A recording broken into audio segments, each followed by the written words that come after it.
kusudi la harambee ni nini, eneo unalofanyia harambee ni wapi, unaotaka kualika, unawaalika wakiwa na utashi gani na kile unachotaka kukifanya.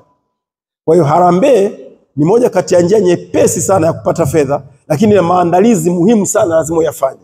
Usipoyafanya utafanya tukio lakini halitakuwa na fedha. Matokeo yake hayatakuwa mazuri. Tumeshaona mtu anaandaa harambee, mwingine anaandaa chakula cha jioni, watu wanakuja wanakula ubwabwa na wanatawanyika na hela upati. Lakini mwingine anakuwa very specific, anasema ninaandaa chakula cha jioni, sahani ya chakula ni shilingi 50,000. Wewe njoo ule tu chakula basi. Kwa hiyo wakija kula chakula, kila anaye subscribe kwamba nitakuja na mke wangu, au nitakuja na mume wake, au nitakuja na mtoto wake, au nitakuja na rafiki yake, naambia kuna meza ya watu 2, ya watu 5, ya watu 10, kwa mnalipia meza yenu. Mkija mnakaa kwenye meza na chakula kimeshaandaliwa, lakini wanalipa kabla ya siku ndio uandae chakula. Ukiandaa chakula kabla hawajalipa,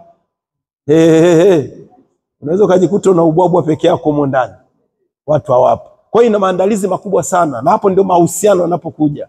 Nani anaweza kumwalika nani?